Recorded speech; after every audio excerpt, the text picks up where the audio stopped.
नमस्कार। भारतवर्ष का गौरवशाली इतिहास यूट्यूब चैनल में आप सभी का हार्दिक स्वागत है।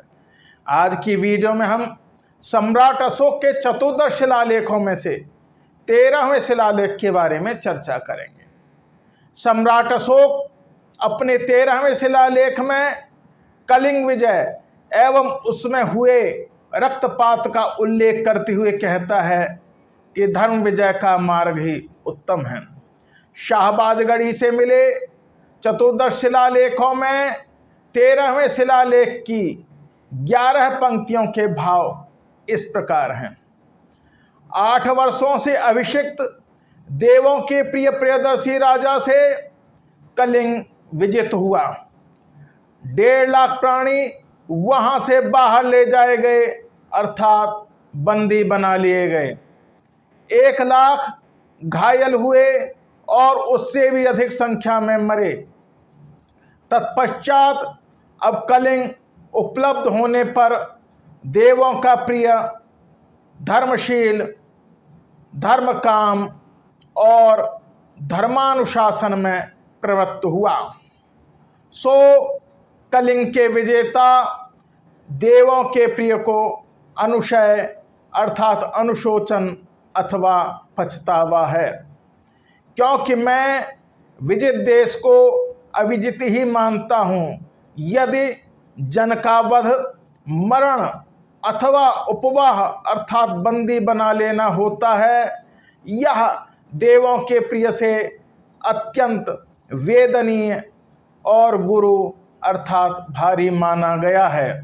यह वध आदि देवों के प्रिय के द्वारा उससे भी अधिक भारी माना गया है, क्योंकि वहाँ ब्राह्मण, श्रमण तथा दूसरे पंथ वाले और गृहस्थ बसते हैं, जिनमें ये विहित अर्थात प्रतिष्ठित हैं।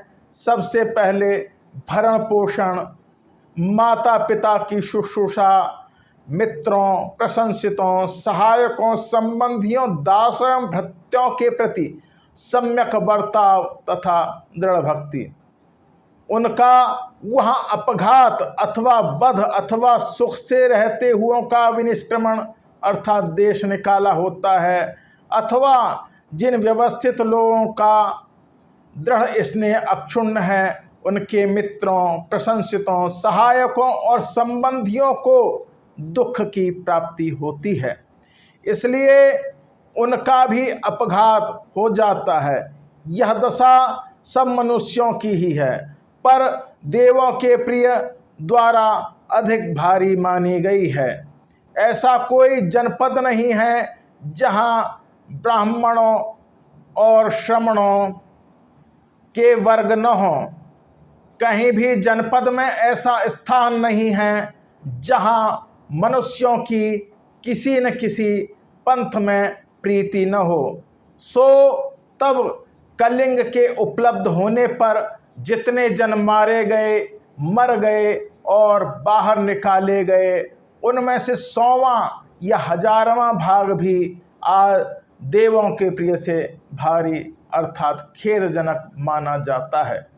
जो भी अपकार करता है वह देवों के प्रिय द्वारा क्षंतव्य माना गया है, यदि वह क्षमा किया जा सके।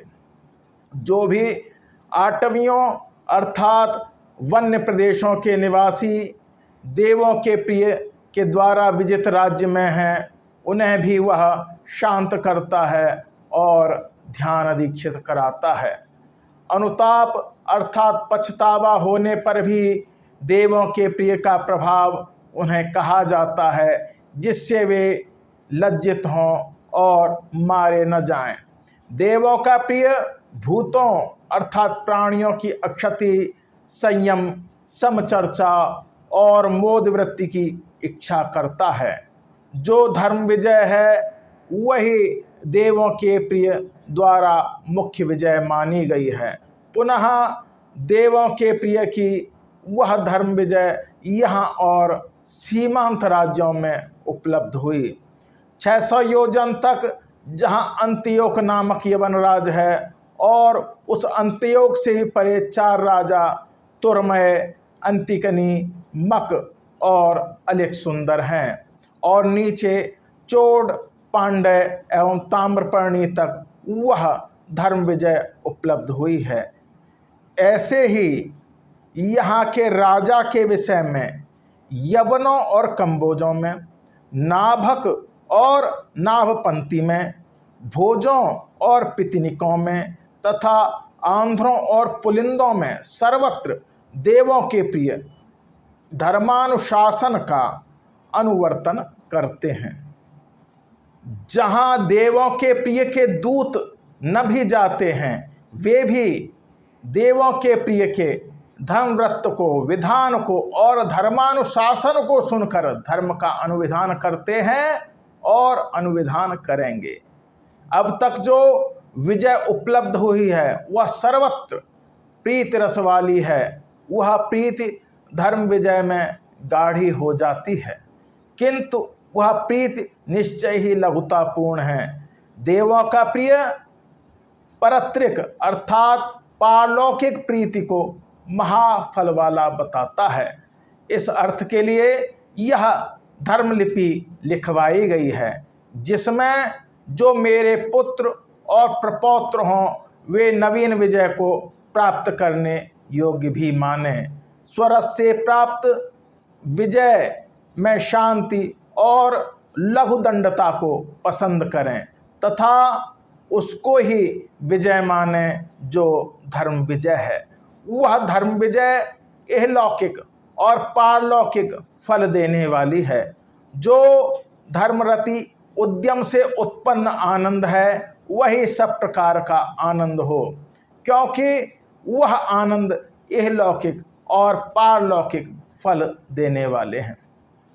इस प्रकार हमने इस वीडियो में सम्राट अशोक के 13वें शिलालेख के विषय में चर्चा की। यह अभिलेख अत्यंत महत्वपूर्ण है, जिसके निम्नलिखित कारण हैं।